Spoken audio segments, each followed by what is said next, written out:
The View was buzzing with anticipation. Producers had lined up a heavy hitter for today's live show none other than Mark Wahlberg. With his Boston charm and long-standing Hollywood reputation, he wasn't just an actor. He was a cultural icon with a past and a heart for redemption. But as the lights went up and the theme song played, tension began to simmer beneath the surface.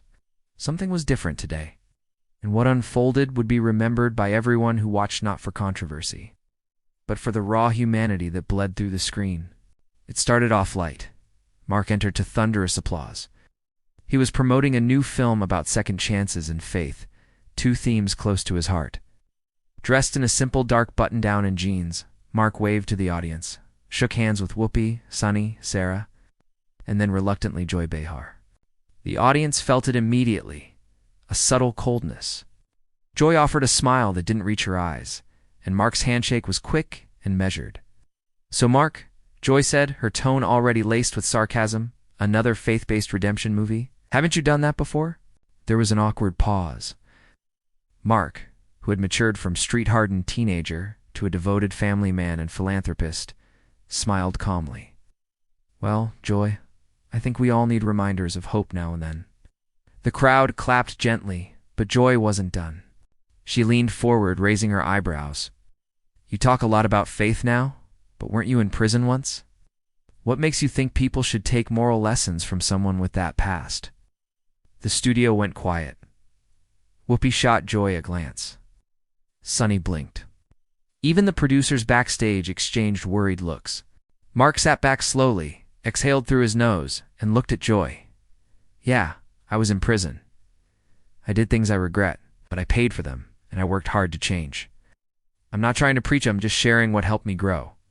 Joy smiled tightly. "Sure, but don't you think Hollywood loves a redemption arc a little too much? I mean, some people just want to forget." Mark's jaw tightened, but he stayed composed. "Maybe they do, Joy, but I didn't get into this film to make Hollywood feel better. I did it because there are kids out there right now who are on the edge, just like I was. And maybe if they see someone like me change, they'll believe they can too." The audience applauded louder this time. Joy crossed her arms, clearly unconvinced. That's when Mark leaned in. His voice softened, but carried weight. "You know, Joy, we all make mistakes. I don't know yours, but I bet you've had a few. So maybe instead of tearing people down, we could help build them up." There was a shift in the room. Joy flushed, but before she could respond, Mark stood up. "I didn't come here to fight," he said, adjusting his mic. "Came here to talk about hope. And if this show doesn't want that, then I don't want to waste anyone's time." The studio audience gasped. Mark turned, thanked Whoopi with a handshake, nodded at Sarah and Sunny, and walked off stage. Cameras scrambled to cut to commercial. Producers were in chaos. But it wasn't anger that lingered, it was admiration. Backstage, the crew watched Mark pace briefly before heading toward the exit. But then something unexpected happened. A young intern, maybe 19 or 20, ran up to him, eyes wide. "Mr. Wahlberg, I just wanted to say my brother's in jail. He made some bad choices, and we don't know if he'll ever turn his life around. But I showed him your story last year. He's been reading the Bible. He's trying, because of you." Mark blinked. He paused, and for a long moment didn't say anything. Then he placed a hand on the kid's shoulder and nodded. "That's why I do it. Tell him I believe in him, and to keep going." Later that evening, news headlines exploded. Mark Wahlberg storms off The View after tense exchange with Joy Behar. Viewers took sides, but most stood behind Mark. The next morning, Whoopi Goldberg issued a statement. "Mark Wahlberg showed grace and courage on our set. While we believe in tough questions, we also believe in compassion. We thank him for sharing his truth."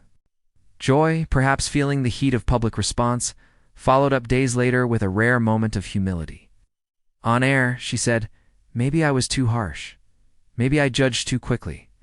Mark Wahlberg's story isn't just about him, it's about the possibility of growth, and we could all use a little more of that.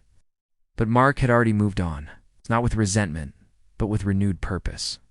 He launched a free mentoring initiative called Second Steps, aimed at helping young ex-offenders rebuild their lives. In the program's first week, over 800 signed up. He visited youth detention centers and group homes across the country, telling his story not to boast but to serve. In one community center in Detroit, a boy named Jamal asked, "But what if people always bring up your past?" What if they don't let you change? Mark knelt beside him and said, then you show them by your actions. Let your life speak louder than their words. And that's exactly what Mark Wahlberg did. Because walking off that set wasn't about ego. It was about knowing who he was, what he stood for, and refusing to let the spotlight dim his light.